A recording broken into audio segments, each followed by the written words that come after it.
Assalamualaikum adik-adikku kimia lover, belajar kimia lagi yuk.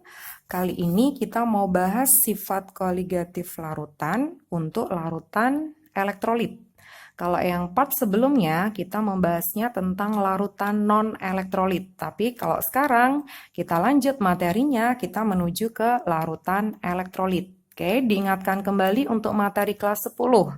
Senyawa apa sajakah yang termasuk ke dalam larutan elektrolit? Oke, berarti yang termasuk ke dalam larutan elektrolit itu ada 3. A, B, G. Asam, kemudian basa, kemudian garam.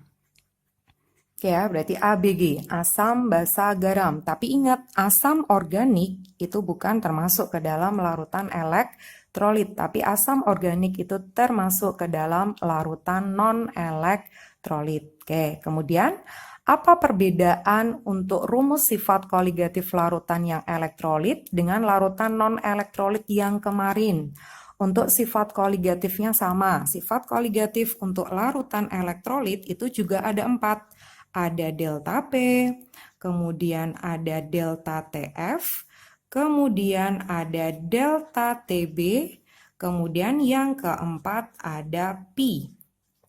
Terus, di mana letak perbedaannya? Kalau delta P untuk larutan elektrolit itu XT dikali P0 dikalikan dengan I. Apa itu I? Akan kita bahas nanti. Kemudian delta TF itu sama dengan M kecil molalitas dikali KF dikalikan I. Sedangkan delta TB itu M dikali KB dikalikan I. Sedangkan pi MRT berarti M besar kali R besar kali T besar dikali dengan I. Oke, berarti itu rumus sifat koligatif untuk larutan elektrolit. Oke, terus kemudian kita bahas apa sih itu I. I itu merupakan simbol dari faktor Van Hoff. Ya, berarti I itu simbol dari faktor Van Hoff, di mana rumus I itu sama dengan 1 plus N-1 dikali dengan alfa. Oke, berarti rumus I 1 plus N-1 dikali dengan alfa. Oke, coba kalau kita jabarkan satu persatu simbol yang ada di dalam rumus faktor Van Hoff tadi atau rumus I tadi. Di dalam I ada angka 1, ada simbol N, ada simbol alfa. Oke, kita satu persatu akan membahas. Yang pertama terlebih dahulu. Oke, kita jabarkan apa itu simbol N. N di sini bukan lagi mol, N di dalam faktor Van Hoff itu adalah simbol dari jumlah partikel zat terlarut. Jumlah partikel zat terlarut. Atau bisa diartikan sebagai jumlah ion. Oke, berarti N itu jumlah partikel zat terlarut atau bisa diartikan sebagai jumlah ion. Contoh misalkan, kita menggunakan larutan elektrolit asam. Contohnya, kita menggunakan HCl. Berapa jumlah N atau jumlah partikelnya? HCl itu akan terion menjadi H+ dan Cl-. Di sini menunjukkan bahwa jumlah ion positifnya ada 1 dan ion Cl-nya ada 1. Berarti jumlah N-nya 1 ditambah 1. Jumlah ionnya ada 2. Oke, paham ya? Lagi Mbak contoh. Oke, misalkan kita punya asam H2SO4. H2SO4 kalau terion akan menghasilkan 2H+ ditambah dengan SO4 2-. Berarti di sini menunjukkan jumlah N-nya dilihat H+-nya ada 2, SO4-nya ada 1, berarti N-nya sama dengan 3. Oke, bagaimana cara langsung mencari N tanpa harus kita mengionisasikan? Gampang saja, misalkan kita punya senyawa basa MgOH2 kali. Oke, bagaimana cara cepatnya dicek? Ini terdiri dari Mg-nya 1, OH-nya ada berapa? 2, 1 tambah 2, berarti N-nya sama dengan 3. Oke, jelas ya. Lagi, misalkan saya punya senyawa garam NaCl. NaCl itu terbentuk dari Na1 dan Cl-nya 1, berarti N-nya sama dengan 2. Lagi, misalkan ada Al2SO4 3 kali. Coba ditebak dulu berapa jumlah N-nya? Oke, betul sekali. Dilihat di sini Al-nya ada berapa? 2, SO4-nya ada 3. Berarti jumlah N-nya sama dengan 5. Oke, udah jelas ya bagaimana cara mencari N atau jumlah partikel dari zat larut. Atau kadang di dalam soal itu tidak diketahui senyawa kimianya, cuma diketahui larutan elektrolit biner, larutan elektrolit terner. Berarti kalau ada kata-kata seperti itu maksudnya apa? Berarti di sini kalau ada kata-kata larutan elektrolit biner itu menunjukkan bahwa N-nya sama dengan 2. Kemudian larutan elektrolit terner. Terner itu berarti menunjukkan N-nya sama dengan 3. Larutan elektrolit kuartener. Itu N-nya sama dengan 4. Larutan elektrolit pentener. Itu menunjukkan jumlah N-nya sama dengan 5. Jelas ya? Atau mungkin ada kata-kata seperti ini. Larutan asam bervalensi 1. Atau kata bervalensi itu bisa diganti dengan berbasa. Berarti larutan asam berbasa 1. Berarti di sini menunjukkan bahwa jumlah N-nya tinggal 1 plus 1. Berarti N-nya sama dengan berapa? 2. Contoh lagi. Misalkan berlaku juga untuk basa. Larutan basa bervalensi 2. Atau larutan basa berbasa 2. Berarti jumlah valensinya ditambah 1. Berarti N-nya sama dengan berapa? 3. Oke, jelas ya. Berarti ini cara menghitung jumlah N atau jumlah partikel dari zat terlarut. Oke, nanti kita lanjutkan untuk mencari atau bagaimana mendefinisikan simbol alfa. Oke, kalau alfa tadi sudah saya jelaskan di depan bahwa alfa itu simbol dari derajat ionisasi atau derajat disosiasi atau derajat penguraian. Oke, yang namanya larutan elektrolit berdasarkan daya hantar listriknya itu dibagi 2. Ada elektrolit lemah dan ada elektrolit kuat. Kalau elektrolit lemah berarti senyawa itu terurai sebagian. Maka nilai alfanya itu di antara 0 sampai 1. Berarti nilai alfa lebih dari 0 kurang dari 1. Sedangkan kalau elektrolit kuat berarti dia bisa terion secara sempurna. Nilai alfanya sama dengan 1. Kemudian ada cara yang lebih cepat ketika senyawa elektrolit yang diketahui di dalam soal itu termasuk ke dalam elektrolit kuat. Begini, tadi kan harusnya rumus I itu sama dengan 1 plus N-1 dikali dengan alfa. Ini khususon untuk elektrolit yang kuat. Berarti kalau di dalam soal dia termasuk senyawa elektrolit, tetapi alfa tidak diketahui dan tidak ditanyakan, berarti itu termasuk ke dalam larutan elektrolit kuat yang nilai alfanya sama dengan 1. Coba, dengan alfa sama dengan 1, kita masukkan ke dalam rumus I. I sama dengan 1 plus N-1 dengan mengganti alfa dengan nilai 1. Hati-hati dalam perhitungan I, Ada tambah, ada kali. Berarti kita selesaikan perkalian ini terlebih dahulu. Berarti N-1 kali 1 itu tetap N-1. Oke, berarti I-nya sama dengan 1 plus N-1. 1 dikurangi 1, 0, habis entong. Berarti I-nya langsung sama dengan N. Berarti kesimpulannya, kalau di dalam soal menggunakan elektrolit kuat atau alfa tidak diketahui, mencari nilai I itu sama dengan N-nya langsung atau sama dengan jumlah partikel dari zat terlarut.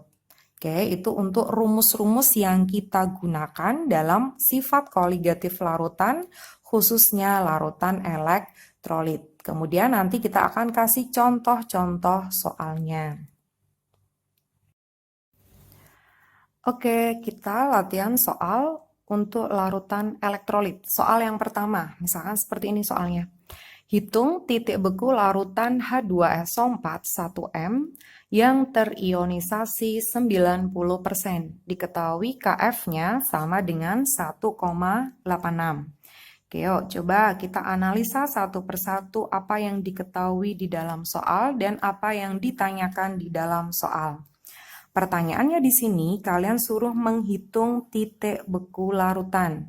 Pada part sebelumnya sudah tak jelaskan simbol-simbol tentang sifat koligatif larutan. Berarti kalau suruh menghitung titik beku larutan, berarti kita harus mencari nilai TF. Pertanyaannya. Kemudian titik beku yang harus kita cari itu adalah larutan H2SO4.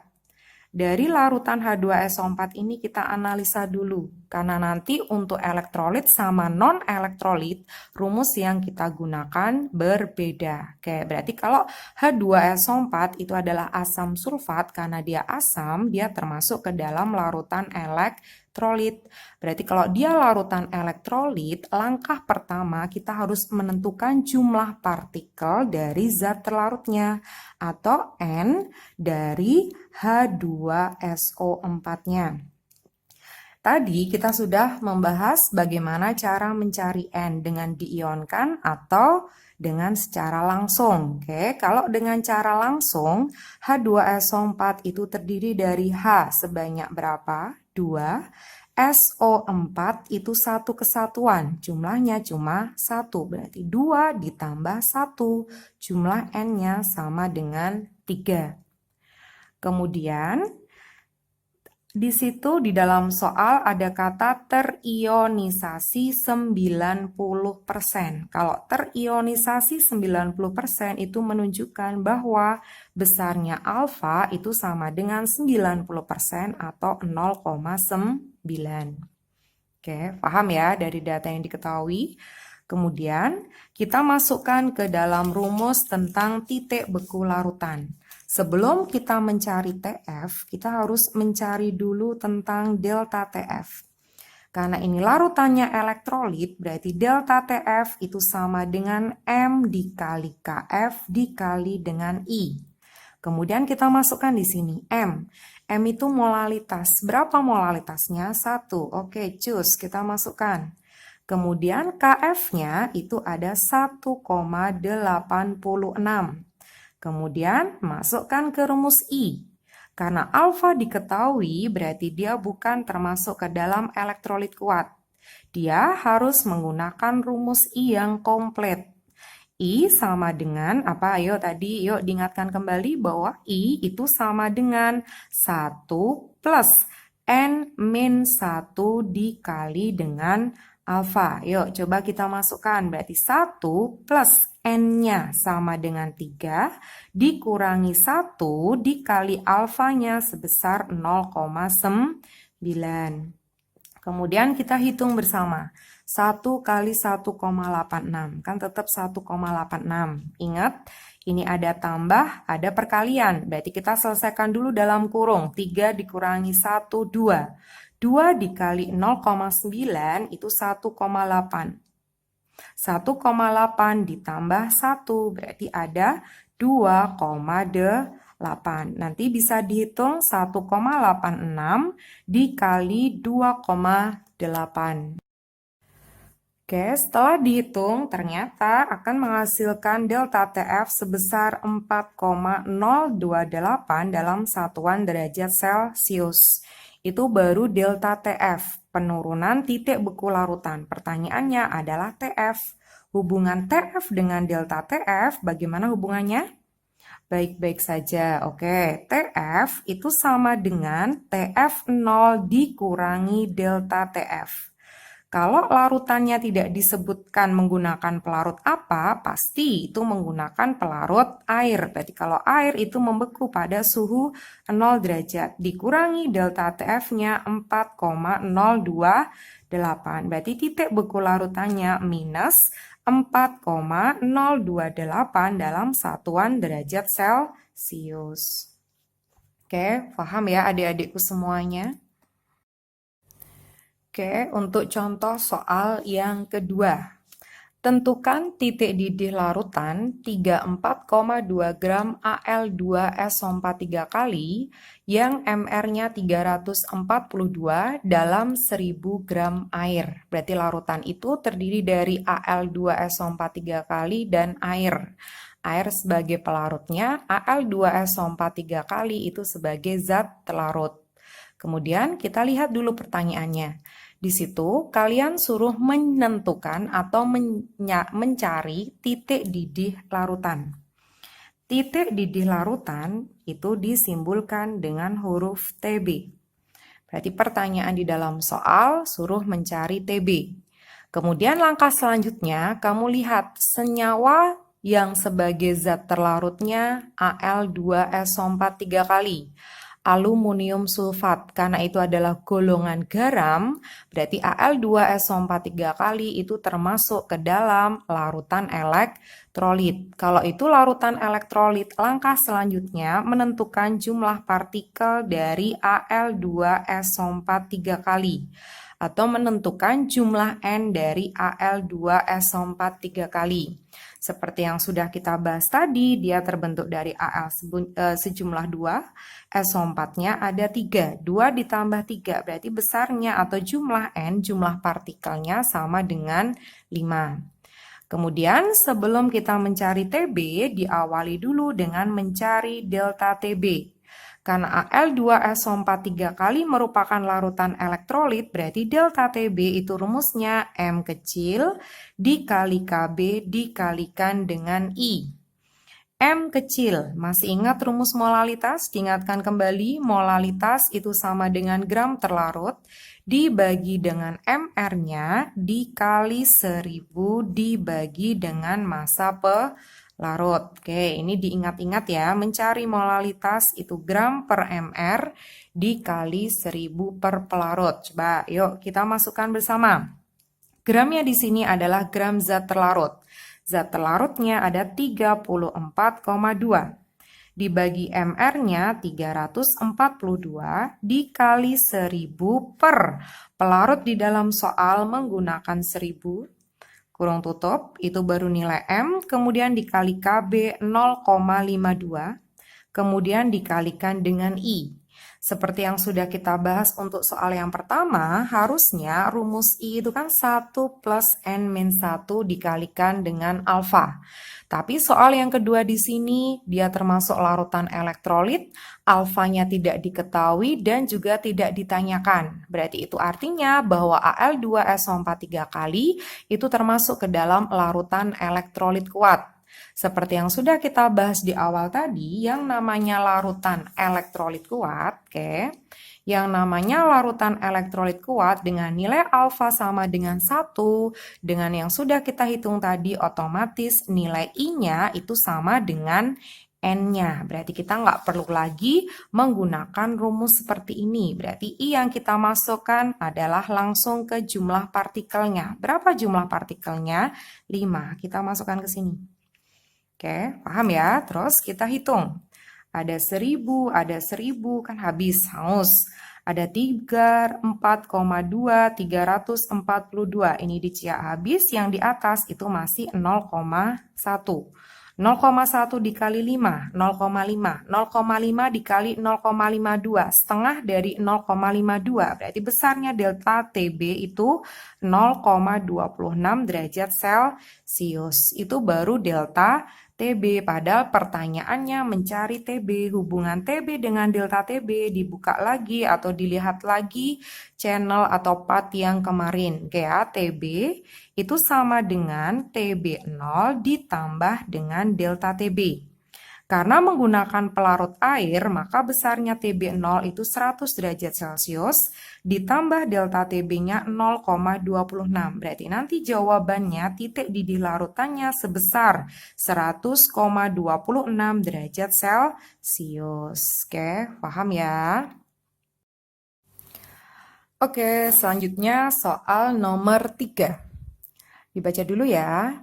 Jika sebanyak 3 gram senyawa non-elektrolit, berarti sebanyak 3 gram senyawa non-elektrolit dalam 250 gram air mempunyai penurunan titik beku yang setengahnya dari penurunan titik beku 5,85 gram garam dapur yang MR-nya 58,5 dalam 500 gram air. Pertanyaannya, maka massa molekul relatif dari zat non-elektrolit tersebut adalah, oke, berarti kalau kita baca, kita ulangi lagi, itu kan ada perbandingan antara penurunan titik beku senyawa non-elektrolit sama penurunan titik bekunya garam dapur. Jelas, karena yang non-elektrolit berarti sudah cetak itu adalah non-elektrolit. Sekarang, kalau yang garam dapur, garam berarti dia termasuk ke dalam larutan elektrolit. Garam dapur, rumus kimianya adalah NaCl. NaCl. Berarti kalau kita lihat jumlah N-nya, Na sama Cl. Berarti jumlah N atau jumlah partikelnya itu sama dengan 2. Itu yang garam dapur. Kemudian kita lihat yang kata kunci di tengah. Penurunan titik beku setengah dari penurunan titik beku garam dapur. Berarti di situ bisa kita tulis hubungan bahwa penurunan titik beku delta TF dari non-elektrolit itu sama dengan setengah dari delta TF-nya garam dapur atau NaCl. Yang satu non-elektrolit, yang satu adalah garam, berarti elektrolit. Kalau non-elektrolit berarti rumusnya M dikali dengan Kf. Sama dengan setengah, kalau yang elektrolit berarti M dikali Kf dikali dengan I, karena itu adalah elektrolit. Kemudian nilai Kf itu adalah ketetapan, karena menggunakan pelarut yang sama berarti Kf-nya juga sama. M-nya jangan dicoret, karena M-nya ini berbeda. M yang depan adalah non-elektrolit, yang M belakang itu adalah punyanya yang NaCl. Oke, masih ingat rumus M ya? Kita masukkan di sini. M yang non-elektrolit, tadi non-elektrolit bermassa 3 gram, berarti massanya 3 gram per MR, MR dari non-elektrolit yang ditanyakan dikali 1000 per massa pelarut non-elektrolit tadi dilarutkan dalam 250 sama dengan setengah kali molalitas dari NaCl. Garam dapur bermassa 5,85. 5,85 dibagi MR-nya 58,5 dikali 1000 per massa pelarut dari NaCl tadi ada 500, kemudian dikali dengan I. Dilihat di dalam soal, ternyata alfa dari NaCl tidak diketahui. Berarti itu menunjukkan bahwa NaCl merupakan elektrolit kuat. Kalau dia elektrolit kuat, otomatis nilai I itu sama dengan N-nya. Berarti I-nya langsung kita tulis angka berapa? 2. Kemudian mari kita hitung bersama. 1000 hilang. Ada 250, ada 500. Ini diciak habis, ini masih berapa? 2. 2 bawah sama 2 atas, bisa dicoret. Kemudian 5,85 dibagi 58,5. Angkanya sama, cuma beda di koma. Kalau ini yang kita habiskan, berarti yang di bawah masih ada 10. Kemudian dikali silang. Ke atas berarti tinggal ada harga MR. Kemudian kali silang ke sini, 3 kali 2 kali 10. Berarti nilai MR-nya sama dengan 60. Soal yang keempat. Ke dalam air dimasukkan 8,52 gram AlNO3 3 kali yang MR-nya 213 hingga diperoleh 200 ml larutan yang suhunya 25 derajat Celcius. Ternyata larutan ini isotonik. Larutan ini isotonik dengan 500 ml larutan yang mengandung 20,4 gram urea pada suhu yang sama. Diketahui MR urea 60. Pertanyaannya, berapa persen aluminium nitrat yang telah terionisasi? Berarti kalau pertanyaannya berapa persen yang telah terionisasi, berarti kalian disuruh mencari harga alfa. Kemudian dilihat di situ yang saya garis bawahi ada kata istilah isotonik. Isotonik itu artinya dua larutan yang mempunyai tekanan osmotik yang sama. Oke, berarti tekanan osmotik yang sama itu antara AlNO3 3 kali dan punyanya siapa? Urea. Berarti arti kata isotonik di sini tekanan osmotik untuk AlNO3 3 kali itu sama dengan tekanan osmotik yang dipunyai oleh urea. Ini pengertian dari isotonik. Berarti dua larutan yang mempunyai tekanan osmotik yang sama. Kemudian kita analisa. AlNO3 3 kali itu adalah senyawa garam karena dia bisa terionisasikan. Kalau dia bisa terionisasikan, berarti dia termasuk ke dalam larutan elektrolit. Rumus Pi-nya menjadi MRT dikalikan dengan I. Sama dengan tekanan osmotik dari urea. Dilihat lagi part sebelumnya, urea itu termasuk ke dalam senyawa non-elektrolit. Berarti ketika urea non-elektrolit, rumus Pi-nya hanya MRT. Kemudian kita bisa mengeliminasinya terlebih dahulu. R itu kan sebuah ketetapan yang nilainya sama, berarti R-nya bisa kita abaikan. Kemudian kata kunci selanjutnya di dalam soal pada suhu yang sama, berarti kedua senyawa itu dilarutkan dalam suhu yang sama, berarti T-nya bisa dicoret. Berarti yang di sebelah kiri tinggal M dikali I, yang ureanya hanya M-nya saja. Oke, kalian masih ingat M besar itu adalah molaritas larutan. Kalau molaritas, rumus M besar itu adalah gram per mr kali 1000 per volume. Gram yang AlNO3 3 kali itu sebesar 8,52. Berarti kita masukkan 8,52 dibagi mr-nya 213 dikalikan 1000 dibagi volume larutannya tadi ada 200, kemudian dikalikan dengan I.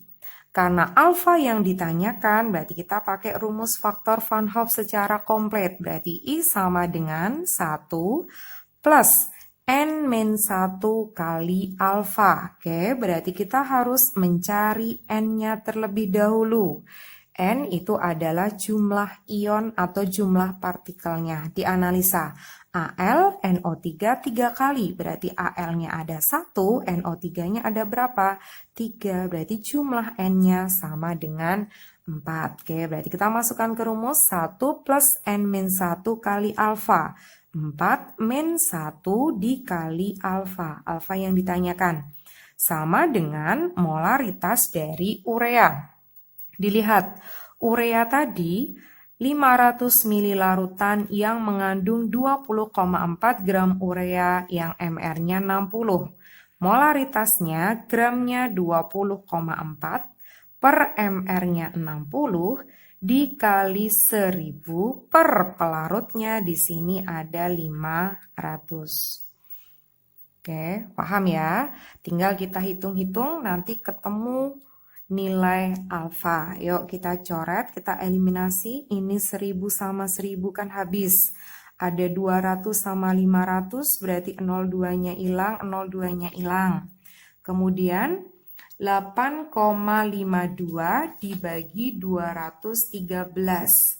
Kalau ini hilang, ini masih 0,04. Oke, tak kasih spedot yang berbeda. Ini 0,04. Kemudian kita lanjutkan. 0,04 dibagi 2. Berarti ada 0,02. Paham ya? Ini berarti 0,04 dibagi 2. Di sini 1 plus 4 dikurangi 1, 3. 3 kali alfa, berarti 1 plus 3 alfa sama dengan 20,4 per 60. 20,4 per 60 itu 0,34. Tapi di sini masih dibagi berapa? 5. Berarti 0,34 per 5. 5 bisa kita kali di sini, berarti menjadi 0,02 kali 5 itu kan 0,1, berarti 5 dikali 0,02, 0,1 sama dengan 1 plus 3 alfa sama dengan 0,34. 0,1 pindah ke sini kan dibagi, berarti 1 plus 3 alfa itu sama dengan 0,34 dibagi 0,1, 3,4. 3 alfa sama dengan 3,4 dikurangi 1, berarti 2,4. Alfanya 2,4 dibagi 3. Oke, berarti alfanya nanti 2,4 dibagi 3. Ada 0,8. Atau kalau dijadikan persen, 0,8 sama dengan 80%. Paham ya? Ini soal yang keempat. Oke, soal yang kelima. Dibaca dulu ya. Dalam 750 mili air dilarutkan 18 gram campuran urea dan NaOH yang antara urea dan NaOH itu tidak saling bereaksi. Larutan yang terjadi itu titik didihnya 100,34 derajat Celcius.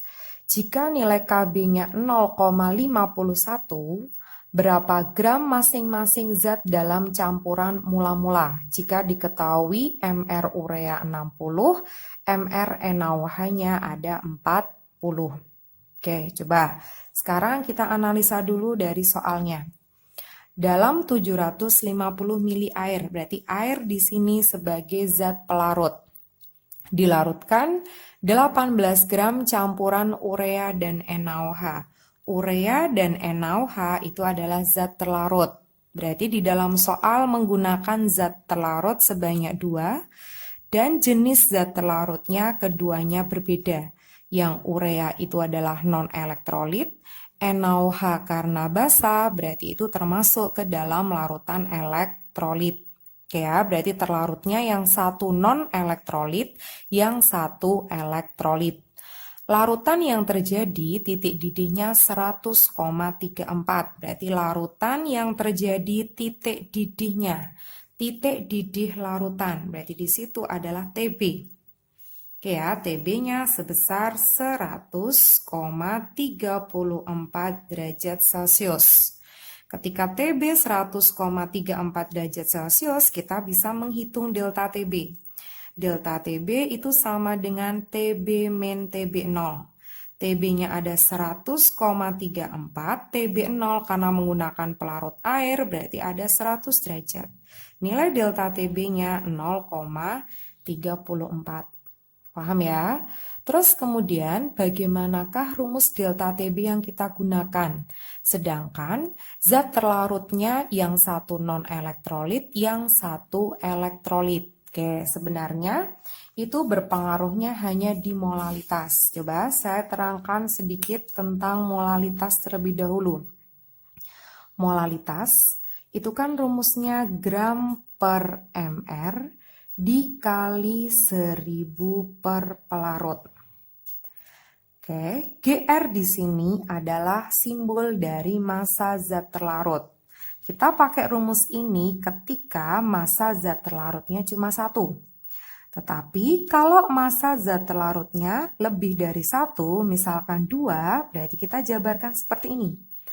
Gram yang pertama, berarti zat terlarut yang pertama dibagi dengan mR-nya, ditambah dengan gram yang terlarut kedua dibagi mR-nya, itu jika terlarutnya 2. Kalau terlarutnya 3 ya tinggal ditambah lagi gram 3 per mR3 gitu ya.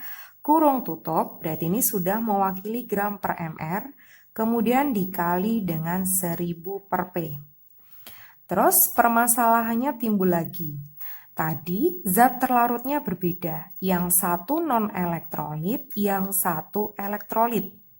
Di mana larutan yang elektrolit itu harus dikalikan dengan I. Terus saya harus menaruh atau meletakkan I di mana? Logikanya kalau I-nya tak taruh di sini, berarti otomatis yang pertama zat yang kedua itu semuanya elektrolit.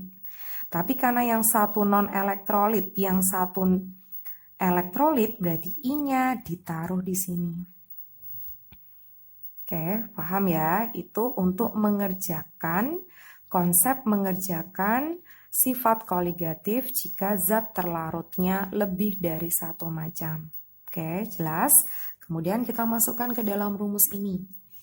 Oke, dari delta TB, karena zat terlarutnya tadi 2, yang satu non-urea, yang satu NaOH itu elektrolit, berarti kita pakai konsep yang ini. Delta TB-nya sama dengan gram 1 per mR1 untuk urea, non, ditambah dengan gram kedua mR kedua, karena NaOH elektrolit langsung kita kalikan dengan I-nya, kemudian dikali dengan 1000 per pelarutnya, baru kemudian kita kali dengan Kb. Berarti I-nya tidak di belakang. Paham ya? Karena terlarutnya berbeda. Yang satu non-elektrolit, yang satu elektrolit. Kemudian kita baca lagi. Dilarutkan 18 gram campuran urea dan NaOH. Berarti 18 gram itu massa urea ditambah dengan massa NaOH. Dari situ kita misalkan. Berarti massa ureanya itu misalkan X gram. Tadi campurannya ada berapa? 18. Berarti massa NaOH bisa kita misalkan 18 min X dalam satuan gram. Paham ya? Yuk kita masukkan bersama-sama. Delta TB-nya tadi ada berapa? 0,34. Gram yang pertama itu gramnya urea, berarti ada X. MR urea sudah diketahui 60. Ditambah gram yang kedua itu punyanya NaOH 18 min X per MR NaOH diketahui dalam soal 40. Kemudian dikalikan dengan I. I tadi kan harusnya 1 plus N-1 kali alfa. Tapi ketika alfa tidak diketahui dalam soal, berarti dia termasuk ke dalam elektrolit kuat. Nilai I-nya sama dengan N-nya. Kita hitung bersama-sama N dari NaOH. Na-nya 1, OH-nya 1. Berarti N-nya ada berapa? 2. Kita masukkan I-nya 2. Kemudian dikalikan 1000 per pelarutnya. Pelarutnya tadi air sebanyak 750. Karena massa jenis air itu 1, maka besarnya volume itu sama dengan besarnya massa. Kemudian dikalikan Kb, diketahui dalam soal ada 0,51. Oke, dari sini nanti bisa kita hitung. Bisa kita sederhanakan, misalkan ada 1000 sama 750, ini bisa kita coret dapat 4, ini kita coret dapat berapa? 3. Kemudian 0,34 sama 0,51, 0,34-nya hilang, 0,51 dibagi 0,34 itu adalah 1,5. Paham ya? Di sini bisa kita hitung 4 kali 1,5 itu sama dengan 6. 6 dibagi 3 itu 2. Kalau 2 di sebelah kanan bisa pindah ke sini karena kali itu berarti menjadi setengah. Oke, setengah. Kemudian ada penjumlahan, berarti penyebutnya harus kita samakan. Atau ini bisa kita sederhanakan dulu. Ini ada 2, ini ada 40. Berarti di sini penyebutnya jadi berapa? 20. Kemudian penyebutnya di sini per 60, ini per 20. Kita samakan penyebutnya menjadi 1/60. Ini sama, tetap X. Yang di sini 20 supaya jadi 60 berarti dikali 3. 3 dikali 18 min X. Oke, kita hitung. Setengah dikali, ini berarti kan bisa kali silang ke sini, setengah kali 60. Tak lanjutin di sini ya, setengah kali 60 itu sama dengan 30.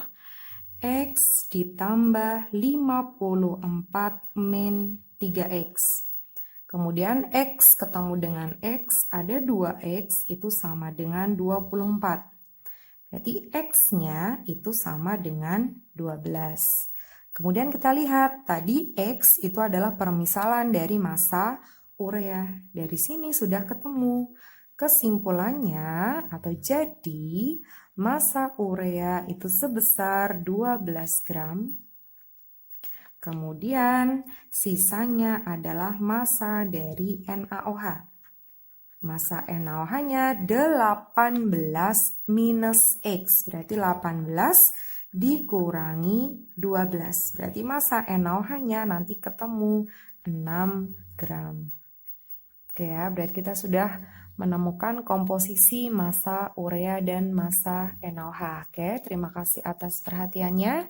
Semoga sukses buat kalian semua. Semoga yang sedikit ini bisa bermanfaat dan bisa membantu kalian semua dalam belajar. Oke, mohon maaf kalau banyak kesalahan. Kita ketemu untuk part selanjutnya. Oke ya, selamat belajar adik-adikku.